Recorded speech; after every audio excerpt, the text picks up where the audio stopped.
জাতীয় বিশ্ববিদ্যালয় 2023 সালের ডিগ্রি তৃতীয় বর্ষের শিক্ষার্থী বন্ধুরা, ভিডিও থাম্বনেল দেখে বুঝতে পারছো আগামীকাল তোমাদের সমাজকর্ম ষষ্ঠ পত্র মাঠকর্ম শিক্ষা এই সাবজেক্টের পরীক্ষা।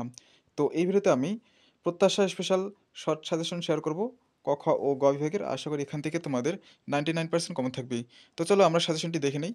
তো প্রথমে আমরা দেখব ক বিভাগ, অতি সংক্ষিপ্ত প্রশ্নাবলী ও তার উত্তর। প্রথম প্রশ্নটি হচ্ছে, সমাজকর্ম পেশার অগ্রদূত কি? ম্যারি রেসিমন্ড। 2. ঢাকা প্রজেক্ট কখন চালু করা হয়েছিল, অথবা বাংলাদেশের শহর সমৃদ্ধি উন্নয়ন কার্যক্রম কখন চালু হয়? 1955 সালে। 3. এজেন্সি তত্ত্বাবধান কি? এজেন্সি কর্তৃক শিক্ষার্থীদের তদারকি করা। 4. এনএএসডব্লিউ কখন গঠিত হয়? 1955 সালে। 5.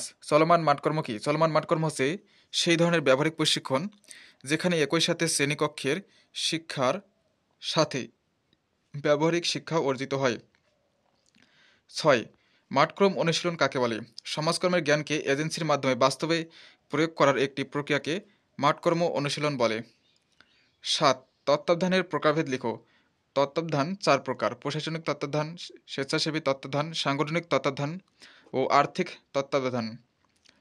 8. জাতীয় কিশোর সংশোধনী প্রতিষ্ঠানের বর্তমান নাম কি? কিশোর উন্নয়ন কেন্দ্র। 9. সমাজকর্মীর একটি নৈতিক মানদণ্ড উল্লেখ করো। সামাজিক ন্যায় বিচার। 10. মাঠকর্ম কাকে বলে? যে অনুশীলনধর্মী প্রক্রিয়ায় কোনো বিষয়ের তাত্ত্বিক জ্ঞান ও কলাকৌশল মানব কল্যাণে বাস্তব ক্ষেত্রে প্রয়োগ করা হয় তাকে মাঠকর্ম বলে। 11. গৃহ পরিদর্শন কাকে বলে? সমাজকর্মী কর্তৃক সাহায্য প্রার্থী সম্পর্কে তথ্য সংগ্রহের জন্য তার বাসস্থানে যাওয়া এবং তথ্য সংগ্রহকে গৃহ পরিদর্শন বলে। 12. ব্যবহারিক প্রশিক্ষণের দুইটি বৈশিষ্ট্য উল্লেখ করো। ব্যবহারিক প্রশিক্ষণের দুটি বৈশিষ্ট্য হল সমাজকর্ম পদ্ধতি প্রয়োগ ও গবেষণা বা অনুধান। 13. নির্দিষ্ট মাঠকর্ম কি? শিক্ষার্থীরা যখন একটি নির্দিষ্ট সংস্থায় দুজন তত্ত্বাবধায়কের অধীনে মাঠকর্ম সম্পন্ন করার জন্য সংযুক্ত হয় তখন তাকে নির্দিষ্ট মাঠকর্ম বলে। 14. প্রতিবেদন কি? ব্যবহারিক প্রশিক্ষণ সম্পাদন ছাত্রছাত্রীরা লিখিত আকারে যে কর্মতালিকা তৈরি করে এবং তা সমাজকর্মীকে নিকটে প্রদান করে তাই মাঠকর্ম প্রতিবেদন। 15. ফিল্ড ওয়ার্ক ম্যানুয়াল গ্রন্থটির সম্পাদনা করেন কি? মোমেন। 16. মাঠকর্মের সর্বশেষ ধাপ কোনটি? প্রতিবেদন লিখুন। 17. সমাজকর্ম শিক্ষার অগ্রদূত কি? L. ডয়েস। 18. মাঠকর্ম অনুশীলন হলো সমাজকর্ম শিক্ষার অবিচ্ছেদ অঙ্গ। উক্তিটি কার? Hollis and Taylor. 19. মাঠকর্ম অনুশীলনে কর্মদিবস কতদিন? 60 দিন। 20. Training school of applied philanthropy এর প্রতিষ্ঠাতা কি? ম্যারি রেসমন্ড। 21. সুপারভিশন প্রচলটি কে লিখেছেন? ডি পল চৌধুরী। 22. পূর্ণরূপ লেখো। NGO non government organization BRAC, Bangladesh rural advanced committee. NSW national association of social workers BIRDEM, Bangladesh institute of research and rehabilitation in diabetes, endocrine and metabolic disorders. 23. ব্রাকের প্রতিষ্ঠাতা কি? স্যার ফজলে হাসান আবেদ। 24. প্রবেশন কোথা থেকে এসেছে? অবেন ল্যাটিন শব্দ থেকে এসেছে। 25.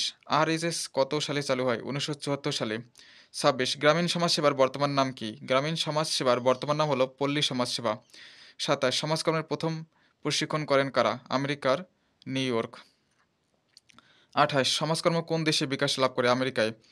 29. সংস্থাপন কি? কোনো শিক্ষানবিশকে যখন কোনো সংস্থার সাথে যুক্ত করা হয় এবং সেখানে কোনো দায়িত্ব নিযুক্ত করা হয় তখন তাকে সংস্থাপন বলে। 30. সমাজকর্ম সমস্যা সমাধান প্রক্রিয়ায় প্রথম ধাপ কোনটি? সংস্থাপন। 31. সমাজকর্মে ক্লায়েন্ট কি? সমাজকর্মের সাহায্যার্থীকে ক্লায়েন্ট বলে। 32. বাংলাদেশে কোন ধরনের মাঠকর্ম বিদ্যমান? বাংলাদেশে নির্দিষ্ট মাঠকর্ম বিদ্যমান। 33. মাঠকর্মে অ্যাসাইনমেন্ট কি? মাঠকর্মে অ্যাসাইনমেন্ট হলো প্রদত্ত কাজের তালিকা। 34. র্যাপোর্ট শব্দের অর্থ কি? পেশাগত সম্পর্ক। তো শিক্ষার্থী বন্ধুরা, ক বিভাগের জন্য এখানে গুরুত্বপূর্ণ 34টি অতি সংক্ষিপ্ত প্রশ্ন ও তার উত্তর দেওয়া হয়েছে। এখন দেখে নাও খ বিভাগ সংক্ষিপ্ত প্রশ্নাবলীর সাজেশন। প্রথম প্রশ্নটি হচ্ছে, সমাজকর্মের নৈতিক মানদণ্ডগুলো কি কি? 2. সাক্ষাৎকার কি? সাক্ষাৎকারের সীমাবদ্ধতা লেখো। 3. বাংলাদেশ প্রবীণ হিতৈষী সংঘের লক্ষ্য উদ্দেশ্য লেখো। 4. কেস স্টাডি ও কেস ব্যবস্থাপনার কার্যাবলী লেখো, অথবা কেস স্টাডি ও কেস ব্যবস্থাপনার মধ্যে পার্থক্য লেখো। 5. মাঠকর্মে তত্ত্বাবধায়কের ধাপগুলো ও পূর্বশর্তগুলো আলোচনা করো। 6. আটক নিবাস কি? প্রবেশন ও প্যারোলের মধ্যে পার্থক্য লিখো। 7. মাঠকর্ম কি? মাঠকর্মের উদ্দেশ্য ও বৈশিষ্ট্য আলোচনা করো। 8. উত্তম সাক্ষাৎকারের শর্তাবলী উল্লেখ করো। 9. মাঠকর্ম সংস্থাপনের ধারণা দাও, অথবা বাংলাদেশে মাঠকর্মের সমস্যাগুলো আলোচনা করো। 10 তত্ত্বাবধায়ক কি? মাঠকর্মের তত্ত্বাবধায়কের গুণাবলী, লক্ষ্য ও উদ্দেশ্য লিখো। 11 মনোচিকিৎসা, চিকিৎসা সমাজকর্ম কাকে বলে? 12 পর্যবেক্ষণ কি? পর্যবেক্ষণের অসুবিধাগুলো লিখো। 13 গ্রামীণ ব্যাংকের দারিদ্র্য বিমোচন কর্মসূচিগুলো লেখো। 14 সহকর্মীদের প্রতি সমাজকর্মীর নৈতিক দায়িত্বগুলো কি কি? 15 গ্রামীণ সমাজসেবা, কিশোর আদালত ও শিশু কল্যাণ কি? খ বিভাগে এখানে 15টি প্রশ্ন দেওয়া হলো। এখন দেখে নাও গ বিভাগ, রচনামূলক প্রশ্নাবলীর সাজেশন। প্রথম প্রশ্নটি হচ্ছে মাঠকর্মের ধারণা দাও। মাঠকর্মের পরিধি বা আওতা আলোচনা করো। 2 সাক্ষাৎকার কি? বাংলাদেশের সাক্ষাৎকার গ্রহণের সমস্যা ও সমাধানের উপায় লিখো। 3 মাঠকর্ম অনুশীলনে সমস্যা সমাধান প্রক্রিয়ায় ব্যবহৃত পদ্ধতি সংক্ষেপে আলোচনা করো। 4 সমাজকর্মের শিক্ষার্থীদের জন্য মাঠকর্মের গুরুত্ব ও প্রয়োজনীয়তা বর্ণনা করো। 5 নৈতিক মানদণ্ড বলতে কী বোঝো? ছাত্রছাত্রীর প্রতি সমাজকর্মীর নৈতিক দায়িত্ব আলোচনা করো। 6 কেস স্টাডির জন্য তথ্য সংগ্রহের উৎস এবং কৌশলের বিবরণ দাও, অথবা কেস ব্যবস্থাপনার সংজ্ঞা দাও। কেস ব্যবস্থাপনার কার্যক্রম আলোচনা করো। 7 সংশোধনমূলক কার্যক্রম কি? সংশোধনমূলক কার্যক্রমে মাঠকর্মের ভূমিকা লিখো। 8 কার্য সম্পাদন কি? মাঠকর্মের শিক্ষার্থীদের কার্য সম্পাদনের প্রকৃতি বর্ণনা করো। 9 চিকিৎসা সমাজকর্ম কি? মাঠকর্ম অনুশীলনে একজন চিকিৎসা সমাজকর্মীর ভূমিকা আলোচনা করো। 10 বাংলাদেশের সংশোধনমূলক কার্যক্রমসমূহ ব্যাখ্যা করো। 11 মাঠকর্ম সংস্থাপনের নির্দেশিকা সমূহের বিবরণ দাও। 12 তথ্য সংগ্রহের কৌশল হিসেবে গৃহ পরিদর্শন ও ঘটনা লিপিবদ্ধকরণ আলোচনা করো, অথবা মাঠকর্মের ঘটনা লিপিবদ্ধকরণের গুরুত্ব বর্ণনা করো। 13 সফল সাক্ষাৎকারের শর্তাবলী কী?